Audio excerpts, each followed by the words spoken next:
Acá nuestro apreciado amigo Bruno contesta al rapero apologeta, quien con un rap penoso pretende dar a entender que los inútiles ateos inventan que el texto bíblico haya sido alterado. Lo gracioso es que esta realidad forma parte de los estudios académicos de la crítica textual, en la cual trabajan o trabajaron eminencias confesionales como Bruce Metzger. Sin la existencia de alteraciones en el texto, no habría crítica textual que aplicar a los manuscritos. Yo me pregunto si estos apologetas viven en una especie de realidad paralela que se nos escapa al resto de los mortales comunes. Bruno pone como ejemplo la glosa de la perícopa de la mujer adúltera en el último evangelio. Así que vamos a respaldar la disertación del amigo Bruno con fotografías de las fuentes primarias, que son los propios testigos griegos del cuarto evangelio, asignados por la tradición, que no por la crítica al apóstol Juan. Os he marcado en color las últimas y las primeras palabras del versículo que preceden y siguen a la perícope adulterae. Este sería el texto con el pasaje intercalado que va del 7:53 al 8:11. Las últimas palabras del versículo anterior las he marcado en verde, las primeras del versículo posterior las he marcado en rojo. A continuación os presento solo unos pocos ejemplos. Este es el P66 con los capítulos.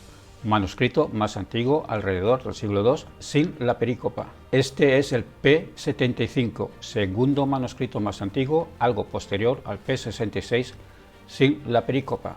Este es el Codex Sinaiticus sin la perícopa.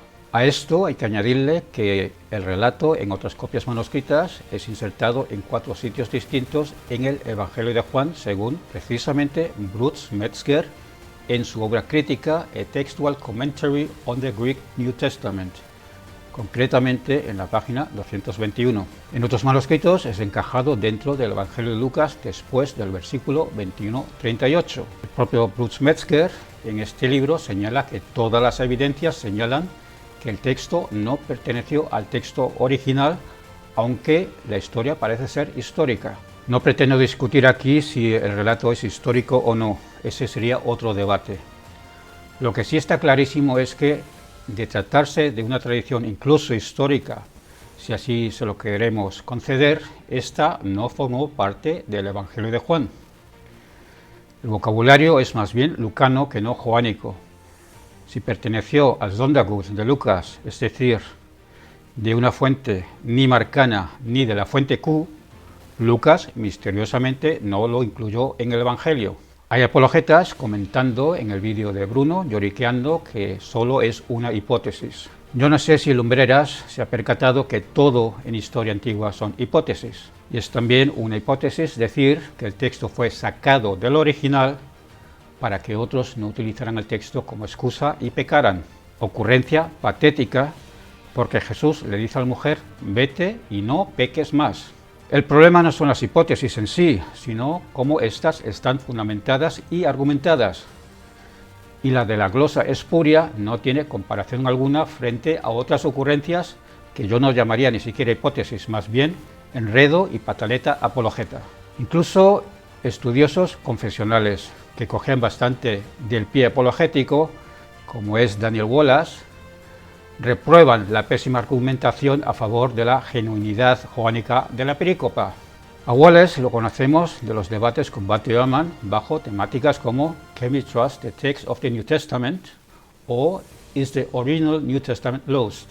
Pues bien, Wallace reconsidera el artículo de John Paul Hale, que este publicó bajo el título The Story of Jesus and the Adulterers Reconsidered, es decir, una reconsideración de la reconsideración.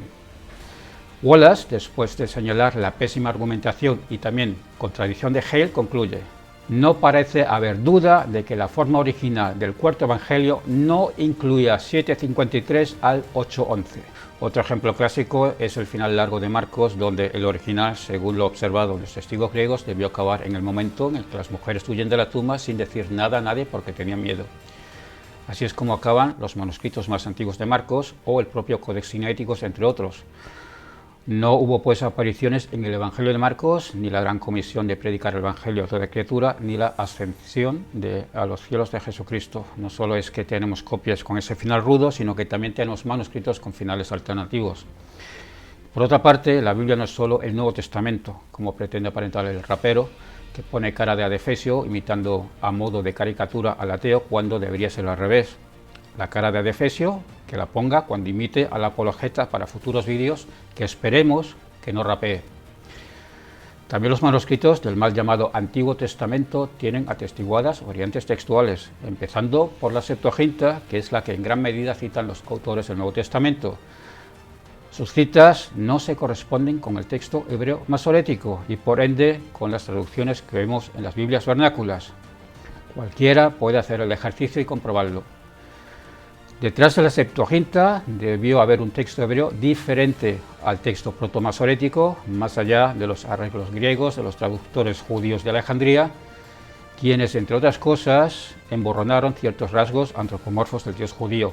Por otro lado están las copias de Khirbet Qumran, 1000 años más antiguas que los códices masoréticos, como el Leningradensis o el Alepo de la Edad Media, hablando en números redondos.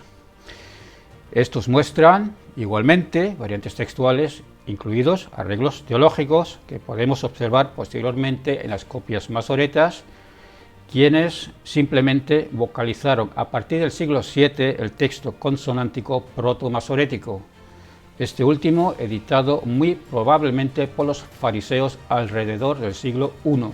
Un ejemplo clásico de la corrección teológica es la desmitologización de 4Q44 que se advierte en el pasaje de Deuteronomio 32:43, donde el texto masorético hace arreglos cambiando palabras o eliminando una frase completa. Luego tenemos un cuarto texto hebreo diferente que queda reflejado en el Pentateuco samaritano. Y en base a estos datos, la crítica reconoce que para el siglo I el texto de las Escrituras era un texto vivo. Y ante esta problemática se decidió muy probablemente por algunos fariseos fijar un solo texto autoritativo. Y no se hizo precisamente con las herramientas modernas de la crítica textual, sino más bien fijando objetivos sectarios. A mí no me consta que exista una edición crítica académica del texto de la Biblia hebrea, de la misma forma que sí ocurre con el texto griego del Nuevo Testamento. El texto de la Biblia hebraica Sturgatensia se basa en el Codex Leningradensis y poco más. El códice os lo podéis bajar completo en formato PDF de la web de Archive.org para quienes queráis comparar el códice con los manuscritos qumranitas. La edición crítica del Nuevo Testamento está recogida, por ejemplo, en las paulatinas ediciones de la Nestle Aland de la Deutsche Bibelgesellschaft, donde un comité de expertos publica con frecuencia una reconstrucción académica del texto griego. Y si no me equivoco, van por la edición 28. Y a este comité perteneció en su día el ya fallecido erudito confesional Bruce Metzger, que fue mentor de Batioman, al cual alude Bruno. Para la edición crítica se recurre a las herramientas de la crítica textual y se hacen correcciones porque se haya llegado a un consenso nuevo a la par que vayan apareciendo nuevos manuscritos. Esta es la realidad del texto bíblico que el rapero apologeta desconoce, y lo más gracioso es que aparece un comentarista diciendo que es licenciado en historia, dándole la razón al apologeta rapero y queriéndosela quitar a Bruno. Pues bien, este humilde limpiapiscinas invita al licenciado en historia a un debate sobre la manipulación de los textos bíblicos que él niega. Ya para concluir, os pediría el favor que os suscribáis a mi canal YouTube Dragon 666, donde toco esos temas en profundidad. Cuento con vuestro apoyo.